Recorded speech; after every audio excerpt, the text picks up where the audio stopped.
This is an NYY SPORTS TALK podcast, presented to you by Baseballism, a premium lifestyle apparel brand inspired by America's pastime. Baseballism is America's brand. Thank you for tuning in to episode 15 of the Bronx Prescription Podcast, brought to you by Baseballism.com. I'm your host, Chris, and tonight I'm doing a little something different. And it's I'm not going to lie, a little nerve-wracking. I don't know where the fuck to look, right? Should I just pretend you're not there, right? Or should I just look at my screen here? I don't know. I'll probably switch it up.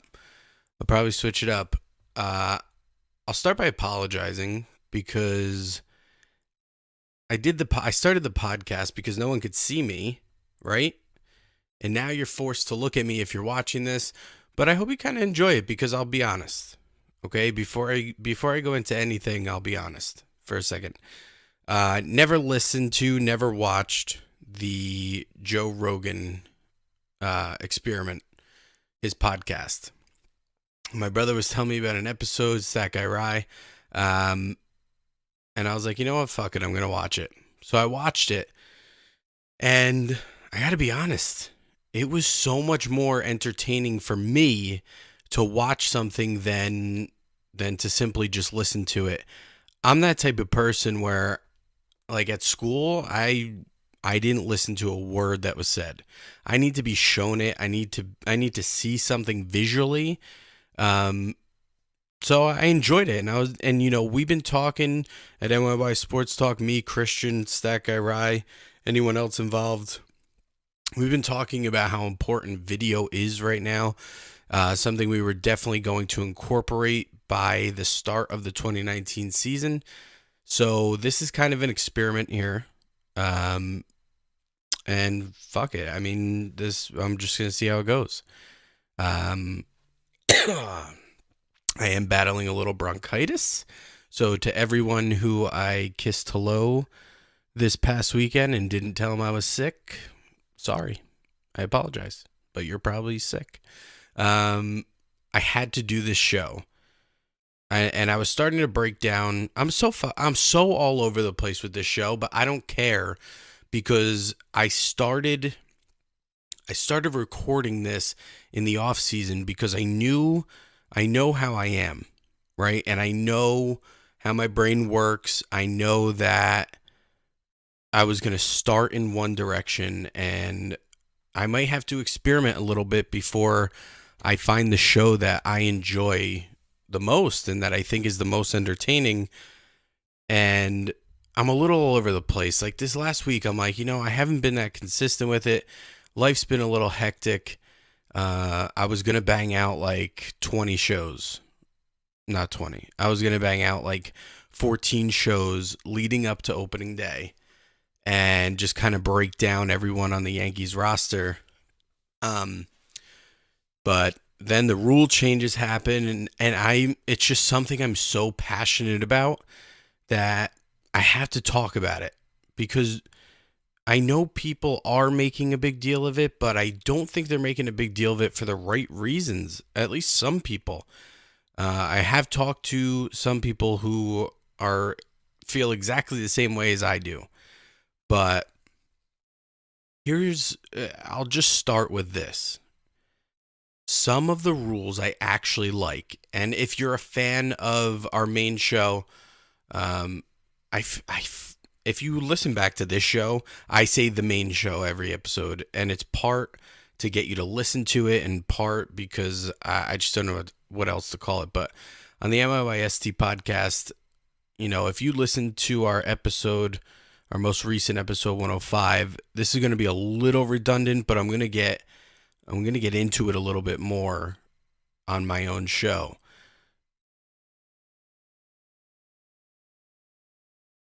I'll start by saying this. I do like some of the rule changes. I think it's very, very important that every sport out there evolves. And, I say that, but here's my point. I don't think the game should evolve to cater to the people not watching it. I think the sport should evolve for the fans that show up, the fans that look forward to every single game. I think the game should evolve for the players, for the coaches. I think I gotta stop saying I think so much. Big problem of mine, and that's a big problem also. The changes, like, the most recent one, what the hell was it? What's the one this year? I can't even think of it. I really can't. But certain ones, like the roster change, where they're going to allow 26 men instead of 25. I really like that. I always felt like teams were capped too low, because then you would have to choose between carrying an extra pitcher, carrying an extra bench guy, and it was kind of tough. It was tough because when the Yankees started building this power bullpen however long ago, it was like we were always leaving one guy behind that could have been really good up here. And then if you were carrying that extra guy, you were sending guys down like Torreyes over the last year that people were upset about. God, I'm so aggravated because I said to myself, I'm going to make this more of a live show today, especially with doing the video. I'm just like completely drawing a fucking blank as to what, you know what? I'm so stupid too. I have it right up here. Oh, there you go. The trade deadline. I don't mind it. I minded it when the idea was to also make it a little sooner before the All-Star break or something that they were thinking of. But I don't mind that you can't make a trade after July 31st, even if a guy clears waivers. Now, a guy could still clear waivers and still be claimed, and that's not a big deal. That can happen. They just can't be traded. They can't clear waivers. I should have said that differently. They can still go through the waiver wire and be claimed. They can't clear waivers and then be traded anymore, which, again, it's just not a big deal to me. Another one was the $1 million of the winner of the home run derby.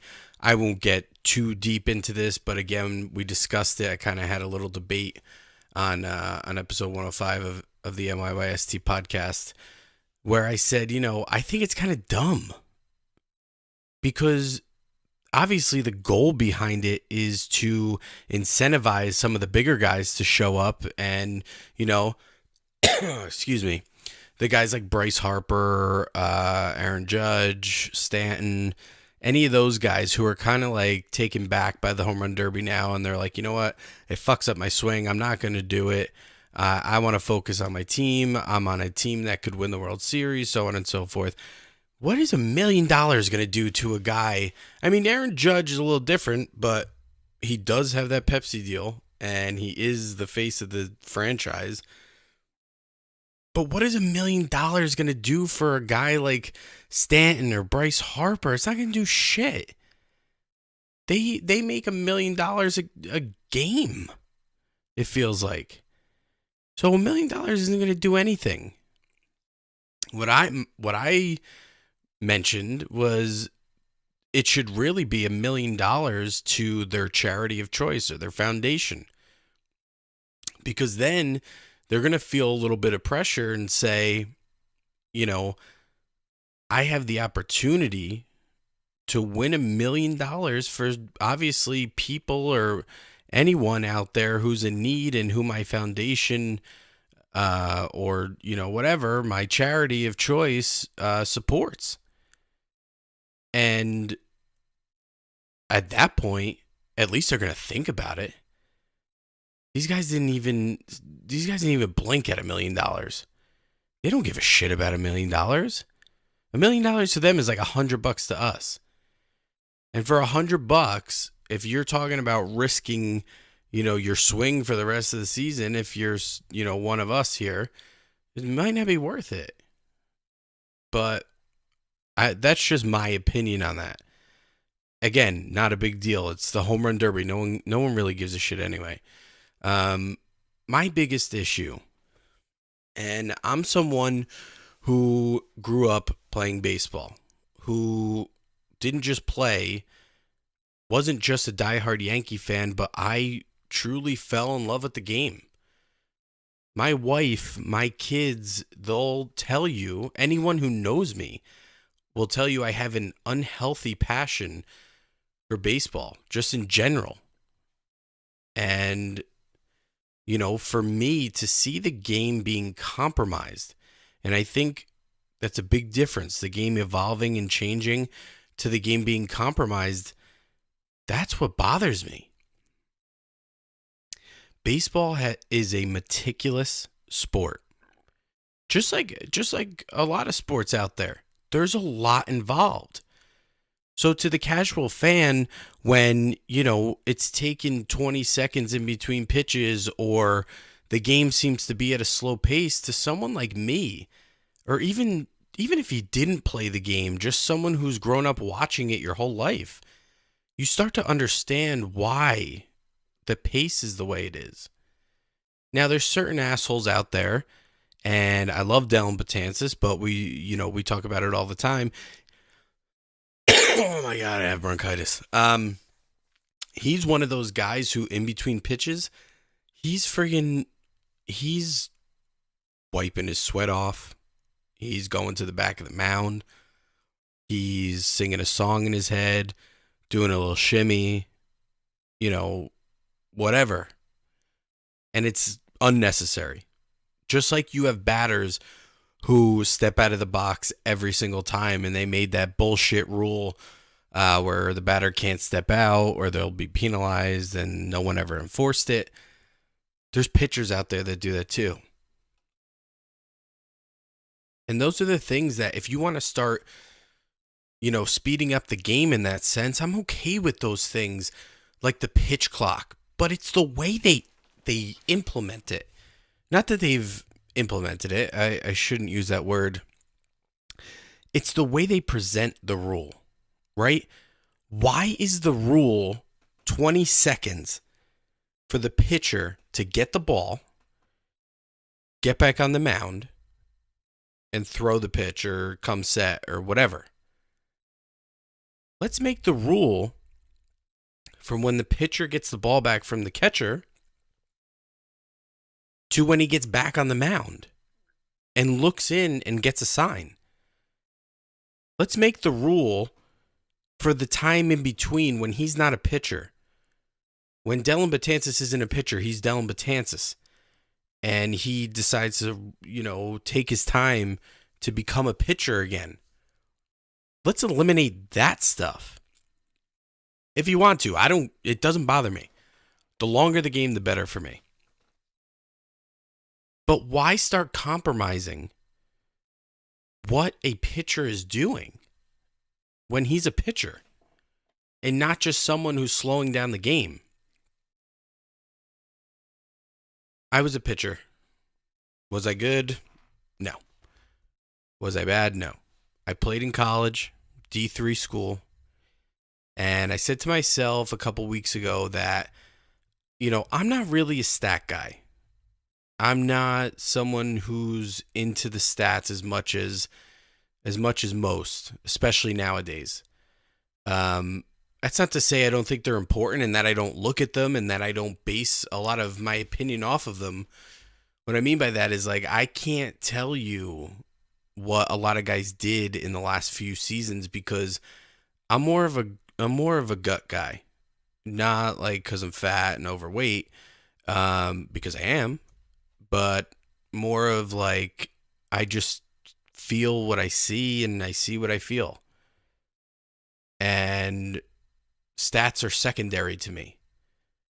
So I said to myself, Christian, who sits across from me, and stat guy Rye, who sits to my left, they're really in charge of this is what this guy did and this is what that guy did. And I need to be more myself, where I have to go with my heart, with my gut and what I feel. And it might be wrong. The stats might prove me wrong, but I don't care. And I think I do bring a lot of insight to the game because I've played at a competitive level for a lot of my life. And, you know, I did play D3 college baseball, and I made the all-rookie team my freshman year. I had a really good season. It was probably the best, if not the only great season I've had. And it came at the highest level of play I've ever played at. Now, granted, the next year I couldn't find my slider, and I got shelled, and then I stopped playing. But in that year, I saw the game differently. And, just small things like getting up on the mound. If a guy had your number, or if, a guy was on fire that day, if he was 3 for 3, I was facing him, I came out of the bullpen. If I was facing him in his fourth at bat, we'd have a sign that the catcher would get from our coach where I only threw 2 pitches. In high school, I blew my shoulder out. I was a lefty. I blew my shoulder out. I threw decently, I had decent velocity as a lefty before I blew my shoulder out. But when I came back, it was miserable. And I came back as more of a finesse guy, which I should have been to begin with. But once I got to college, I went from trying to throw a curveball to developing more of a slider. And that slider was kind of, sometimes I throw it as a cutter, more of a cutter, where I threw it harder. It didn't break as much. It didn't slide as much. Sometimes I threw it more like a slurve, where it really dropped off. It all depended on the count. It all depended on the hitter. Anyway, my point being that I really only threw that, and I threw a fastball, but not really. I tried not to throw my fastball for a strike unless I was really behind in the count. And even then, most of the time, I had more confidence in my fastball and my slider anyway.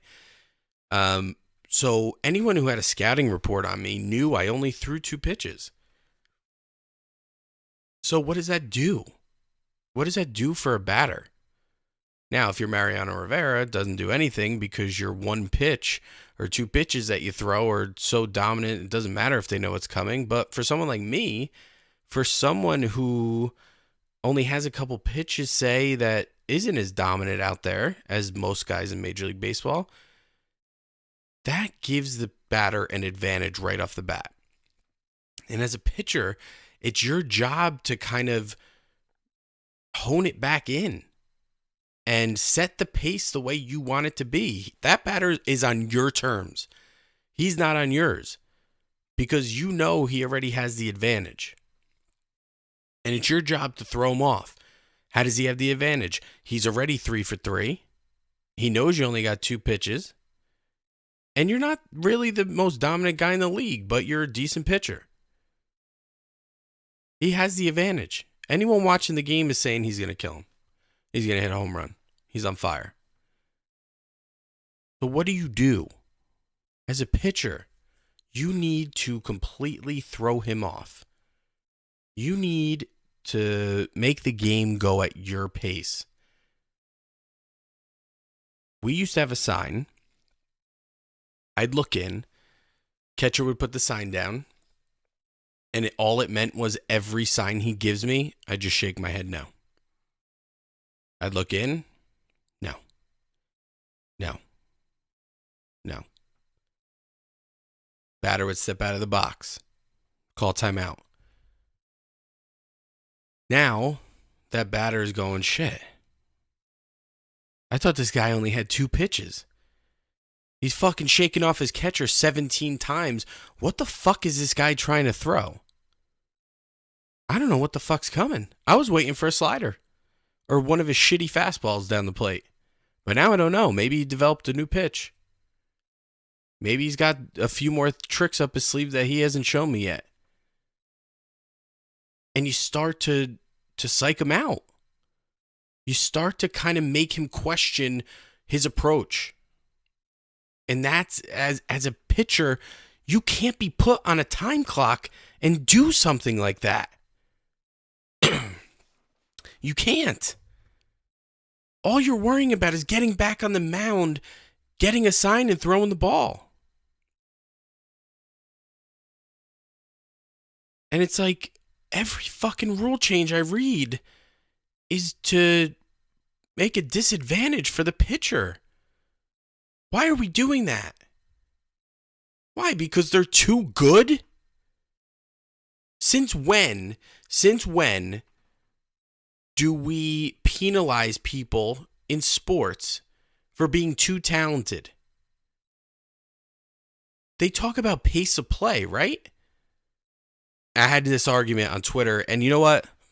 I've been really reserved on Twitter. I've been taking the high road, but I'm not gonna anymore. I had this fight on Twitter where I'm trying to make a point that Major League Baseball wants a quicker game.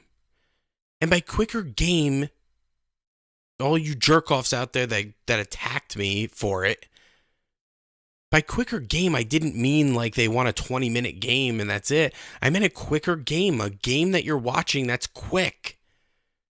Like football's quick. Everyone seems to love that shit now. It's a quick-paced game. It's quick. It's action-filled. And I get it. But please answer me this question. This was my argument. What are the quickest games in baseball? Whether you're talking time or pace. Let's talk pace, because that was the argument. What are the fastest paced games in baseball? Pitcher's duels, right? When you have fucking Luis Severino on top of his game, facing Chris Sale, and they're both through 5 innings, only gave up, a total of 2 hits in the entire game, and it's a 0-0 score. You're going into the 6th inning, and it's been about 45 minutes. Hour and a half. Instead of 2 hours, 2.5 hours, going on 3 in a 10-9 game with 25 hits. Someone say, it's not the length of the game. It's the pace, and you should know that. Okay. Let's just talk pace. Let's keep giving the hitters an advantage, right? In any way possible, let's keep giving them the advantage. So then what? Now we have fucking innings where teams are scoring 8 runs an inning? That's fun? That's fun to who? To the fucking guy who's too dumb to appreciate the sport anyway? And he's sitting and he's drinking a few beers with his friends, just having a good time, and the baseball game just happens to be up on the screen? You think that person is reading the news and he goes, oh my God. Brian, get in here.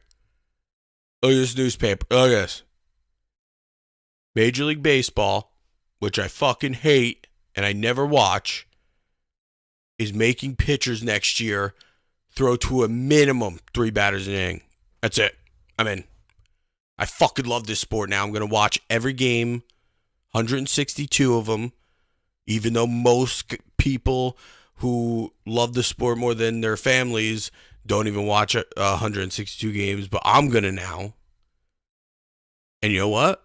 They're taking commercial breaks down from 2 minutes and 5 seconds to just 2 minutes. Do you really think that's happening? Honestly. Do you think that a few more home runs in a game is going to make someone watch? Nah. Before I get into my true, heart-to-heart about this, which I'll make brief, I just want to go over all the rules. The rules that are happening now and the ones that are signed off for next year, just real quick. I just joked about the innings breaks. That's happening. I'm not going to go into detail on it. Just fucking Google it. It's confusing anyway, and it is the fact that the commissioner and anyone else involved in this is wasting their time talking about innings breaks is beyond a joke to me. So, okay, here's a great one. Which I didn't even touch on this actually. My other gripe with all of this is not just the disadvantage to the pitchers that this brings. It's you're pretty much at this point, you're eliminating a manager or coach. Like, that's the other set of the rules that seems to be what they're trying to do. Because here's another one. The maximum number of mound visits per team will be reduced from 6 to 5. I don't care. I mean, at this point, make it whatever you want. You want to start eliminating mound visits, fine. But you making that rule, you just have no fucking idea. And I'm cursing a lot. And you know what? I don't give a shit. I'm going to today because I'm upset. You have no fucking idea what a mound visit even is. This fucking Manfred piece of shit, and I hope he hears this somehow. I really do. Because he's ruining my game, our game. The people passionate enough about the Yankees to sit here and watch my ugly ass for the last 27 minutes, or however long. You're ruining our game. And a simple mound visit rule, isn't the biggest of deals. But it just adds into it. And it takes away a lot from a manager or a coach. The trade deadline we discussed, okay, I actually don't mind it at all. That does not compromise my game. I get the idea behind it. And if they think that that's going to work, I'm all for it. Joint committee, MLB, joint committee. Okay, I don't give a shit.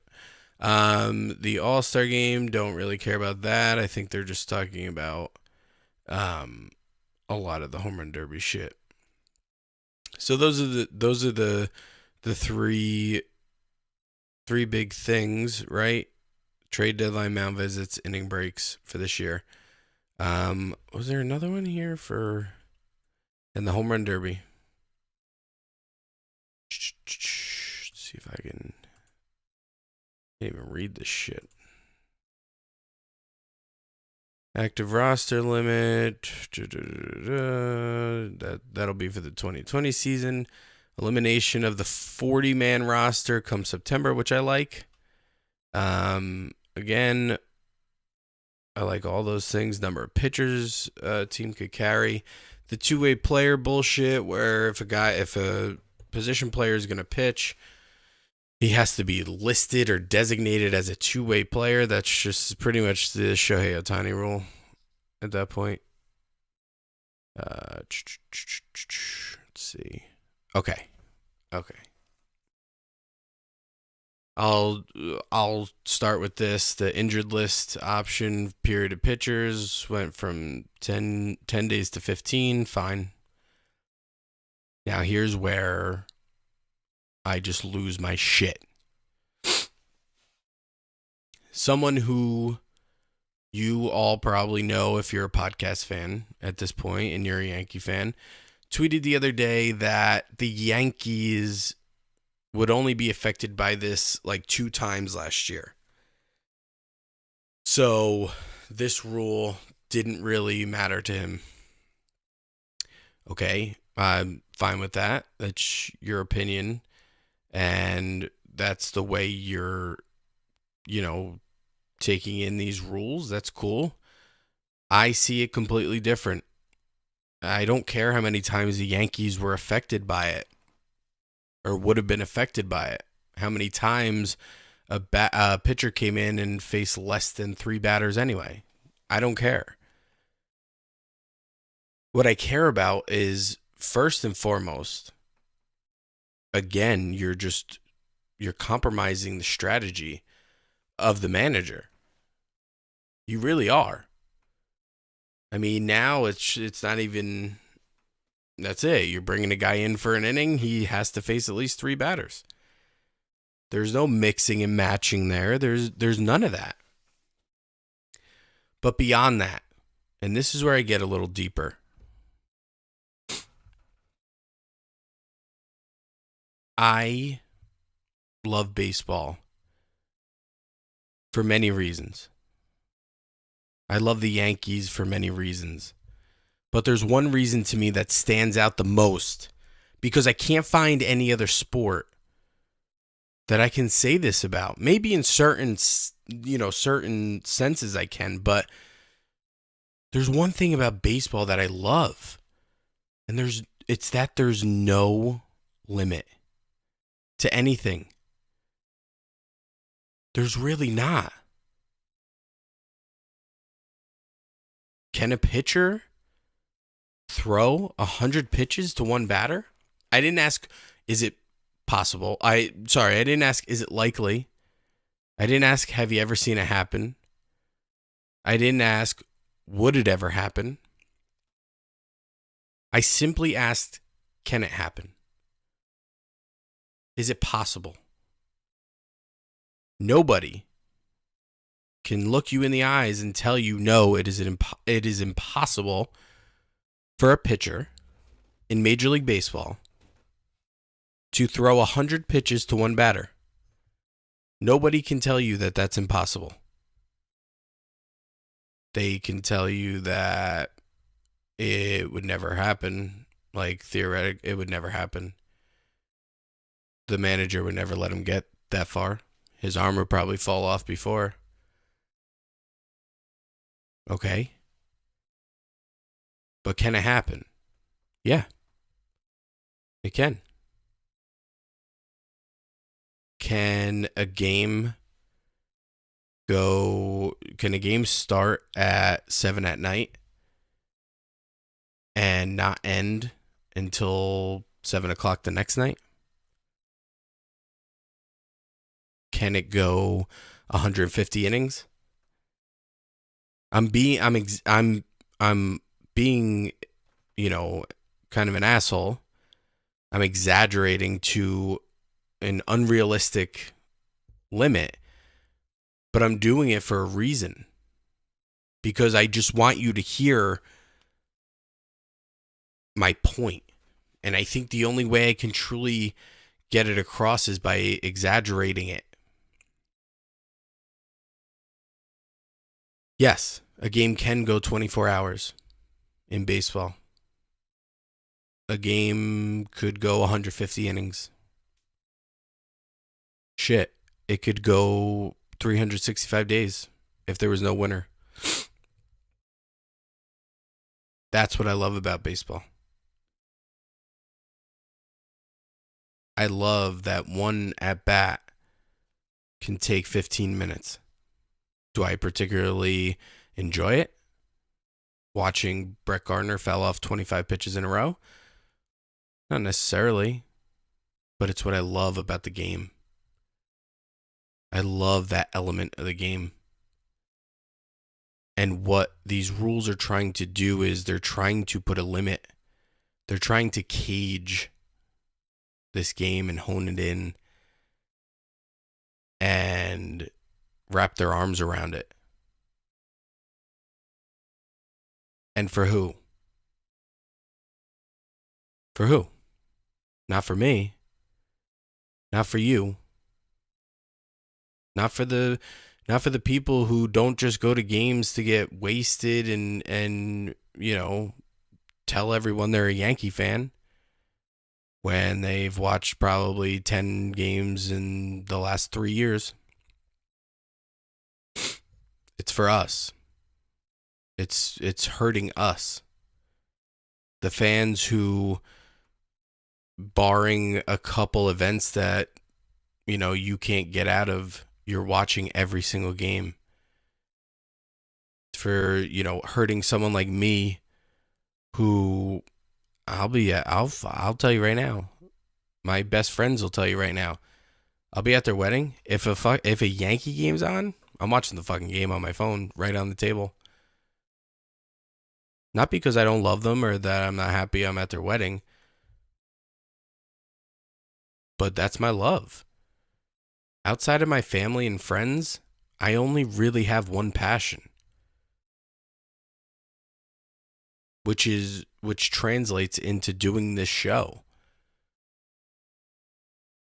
I may not be the guy who can break down, how certain stats are formulated, or, the guy who can remember how many stolen bases Brett Gardner had in 2011. But I'm the guy who can sit here and really break down every second of every game with what's happening and what's going through everyone's mind and what it takes to be successful on a baseball field.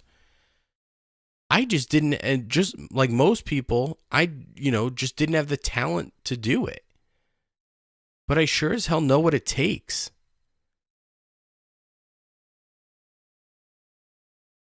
I know what makes people love the game. But that doesn't just come at age 25 or age 30. If you love the game, it's been instilled in you. It's in your blood. Growing up, my dad was a big baseball fan. He was a Yankee fan, thankfully. Thankfully, not a Met fan. He was not just a Yankee fan, though. He was a baseball fan. He coached his whole life. I have no desire to coach, but it translated into me wanting to play every second of the day. He tells me now how annoying I was. The second he'd get home from work, I'd have a fucking wiffle ball in my hand and a bat, ready to go. And as I got older and as I played through each level, I appreciated the game in a different way each and every time. And I think everyone's love for the game is unique in a certain way. And that's because there's so many different aspects of this game that you don't see with the naked eye. There's a lot of intangibles that as a fan or as a former player that you feel. And when you calculate all of that and put it all together, that is what makes your passion for the game. For me, like I just stated, it's uncontrollable. You could have a game that is 2.5 hours. You can replay that same exact game with the same exact guys, and it could go 5 hours. You could have the greatest pitcher in the world against the worst pitcher in the entire world, and the worst pitcher in the entire world could fucking dominate and win the game. It's uncontrollable. It's unpredictable. Something as small as putting a pitch clock makes it predictable. I know that within 20 seconds from now, this guy's going to have to be on the mound and be set. I know it. I know that this guy coming into the game must face a minimum of 3 batters. I know it. I know that if the manager comes out or the catcher to talk to the pitcher more than 5 times, he's being removed from the game. I know it. I don't want to know those things. That's not my sport. That's not the game I love.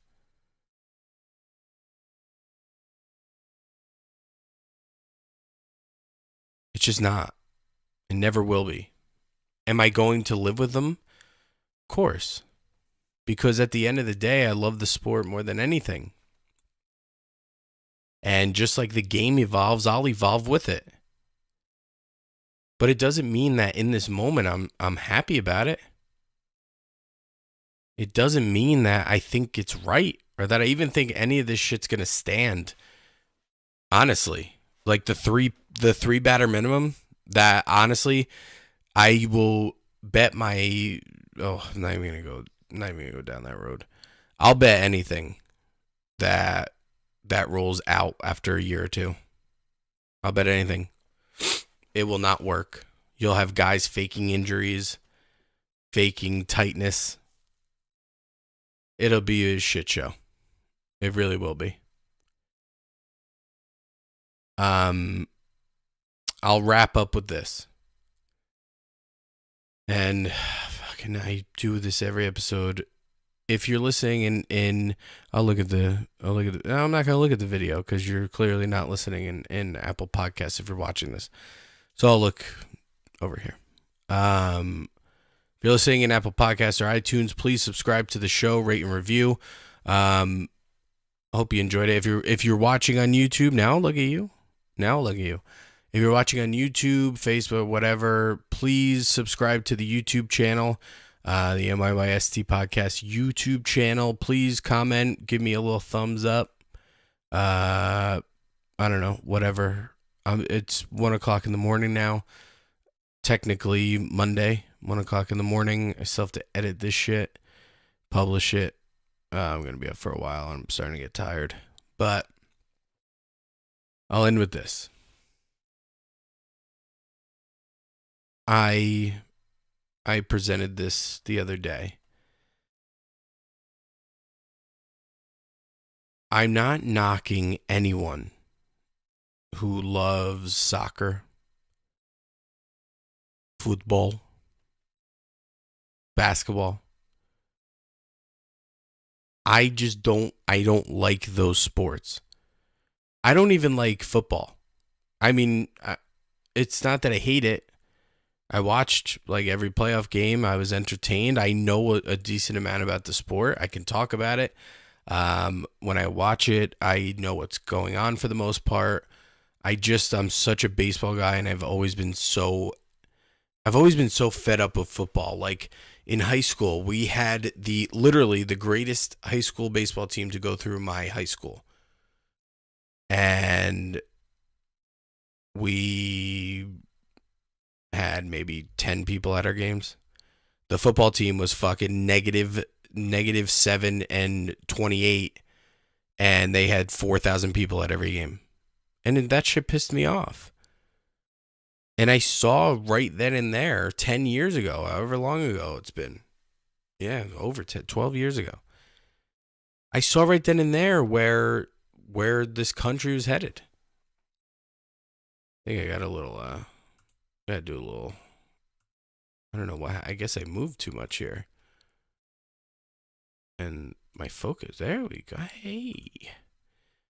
Bet some of you liked when it got a little blurry there. Anyway, I just saw where the country was headed at that point. And it was like, if you couldn't see something quick and fast paced and hard hitting, you just didn't really give a shit.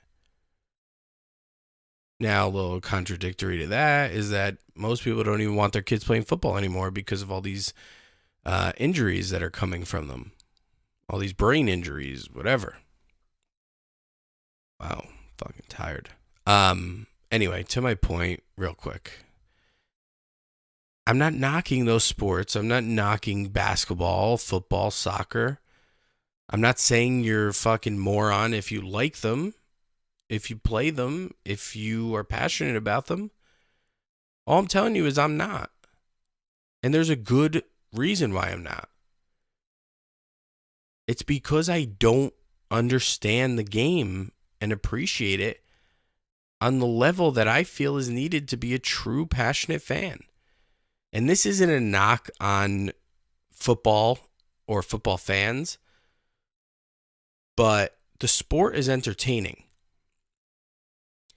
And that's why most of the country is in love with it. It's an entertaining sport, whether you've played it, whether you even fully know what's going on, because I'll be the first to admit, I tell everyone I fucking hate football, but really I don't. It entertains me. What bothers me is that just because it's entertaining, everyone walks around like they're the biggest football fan in the world. You're not a fan of the game. You're not. I mean, probably a good chunk of you are. But you're just a casual fan who can tune in 16 times in a season to watch your team entertain you. And I'm sorry, baseball, to be a true fan, to convert the people who MLB is trying to convert into a true fan, it doesn't happen through entertainment. It doesn't. Not in baseball. And here's the reason why. If baseball was 25 games, right now, you'd still probably not have that many people watching it. But you want to put all these rules forward where pace of play is going to be a little quicker. You're going to see a lot more home runs in those 25 games. You're going to see a lot more action in those 25 games. You will have the entire country on their knees thanking you. Not doing what you thought I was going to say they were doing. Because they just fell in love with a new sport. That is what will happen. The biggest problem is not the pace of play. The biggest problem is the length of a season. Because really, people in this country, maybe even around the world, the biggest problem is commitment. And that's nothing against their character in that sense. The biggest problem is commitment to something like baseball or any sport, because life is hectic. I'll tell you right now, I really like hockey. I do. I got into the Rangers for a while when, through those playoff runs. It was a lot of fun. I thought I found another sport that I loved. And my biggest problem was that I'd been so used to watching a sport that I just knew when I got home, I flick on a certain channel. My team's on for the most part. Almost every night for the entire season. I have that commitment. I have the commitment to watch my team 162 times, or at least as many times as I physically can out of those 162 times. There is not one time that I can ever remember that the Yankees were on TV and I was doing absolutely nothing, had a TV available to me, and said, I just don't even feel like watching the game tonight. I'm good. Never. I'm not saying I'm better than other people because I have that type of commitment, but that takes a lot.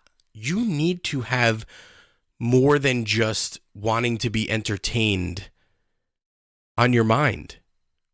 You have to have more than just a quicker paced game, wanting a quicker paced game on your mind. You need a full passion and appreciation for the sport to tune in for 162 games out of a year. Even 140, 120, 100.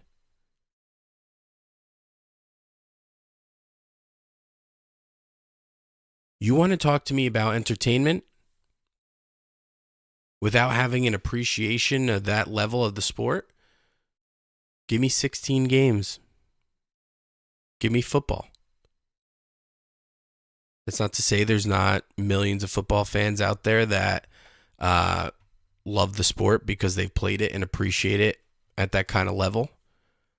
Not to say that that's all football fans. What I'm saying is the reason why the entire country loves the sport is not because it's quick paced and fast hitting, hard hitting, fast, quick, everything's moving. No, that's what dragged them in. That's not what made them stick. That's not what made them walk around and say, I fucking love the Patriots, bro. I fucking love the Giants. I love the fucking Jets. That's not what made them just all of a sudden love the game, love the team, love the sport. Those things dragged them in. And then they realized 16 games, man, I could do this. 16 games, that's it? I'm going to watch this team a little more. Shit, I only get to watch this for 16 games? I better soak up every quarter of every game.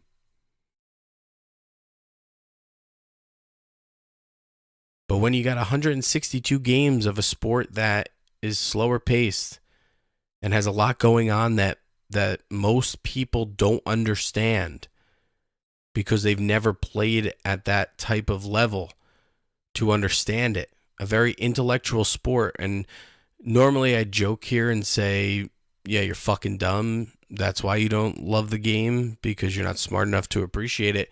But in all reality, it's that unless you've lived it, it's just a game that you can't even explain. You can't explain the little things. You can't explain to someone that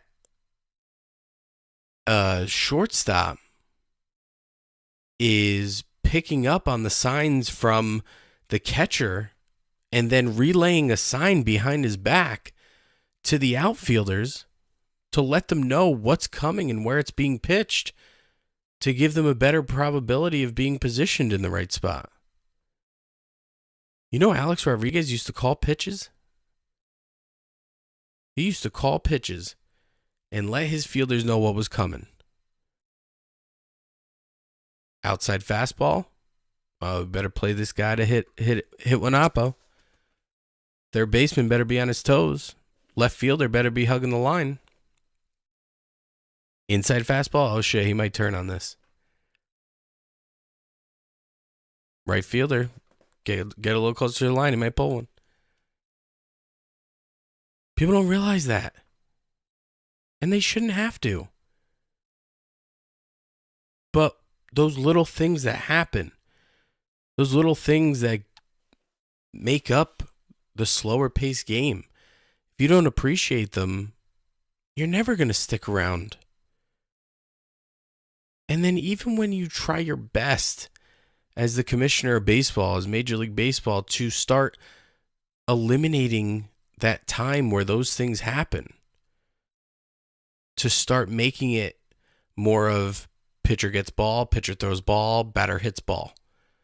Boom. Pitcher gets ball, pitcher throws ball, batter, whatever. Even when you start to do that, yes, you are going to have people eventually say, hey, I can get through this. I can get through this game. It's pretty good. It's quick. Only 2.5 hours. And that was fucking entertaining. Even if all your rules work out that happens, do you really think, with the attention span of the people in this world, in this country, that they're going to convert into the passionate fan, the person who really puts more money in your pocket for 162 games? And I'm not necessarily saying they're trying to get people to start watching 162 games and be diehard, hardcore fans. What they're trying to do is convert more people to put more money in their pocket. And what I'm telling you is, changing the fucking rules ain't going to do it. It's going to piss off the people who already are. And I don't know. I don't, at the end of the day, I still love the sport, but it's frustrating. I'm going to stop ranting. I'm going to come back. I don't even know. All I know is this. I promise you this. Once the season starts, I'm fucking all in. you will get a show from me once a week. This was more of an experiment. The video, I hope you enjoyed that, was more of an experiment as well. And I'm going to continue to do it. I actually enjoyed it. I think it made it easier for me to talk. Doing a show by yourself is kind of tough. But again, just kind of using this platform right now to experiment. I got a shit ton of downloads to this show. To a point where when we first started NYY Sports Talk and, first did our first show, it took a while before we started to get a lot of downloads. And, having that platform and then starting this show, it's been really cool. And I got to give you more. And I hope this was more. I'll be back probably next week. No, end of this week, I think. We're going to have a guest this week in studio. In-studio guest. I've really wanted to do that. I think I'll be elaborating a little bit more on these rules with someone who really loves the game. He's not necessarily a fan of any team, just really loves the game. And he's never played. I mean, he has, but he's never really had a passion for played at a really competitive level other than Little League. If he does join me, it's one of my buddies. So you're going to hear from you hear from me, the fan who appreciates the on-field stuff, the in-game level type stuff. And then you're going to hear from someone who just truly loves the sport. I think it's going to be a nice dynamic. Whether you agreed with me or not, let me know. Leave a comment. I'll definitely comment back. And we're going to start doing live call-ins on the main show. And I'll probably start experimenting with it again on this show to see how it works, because we can't afford to fuck up the main show, but I can afford to fuck this up a little bit. So I hope you enjoyed. I'll be back probably at the end of this week. If not, definitely next week. And I'm out.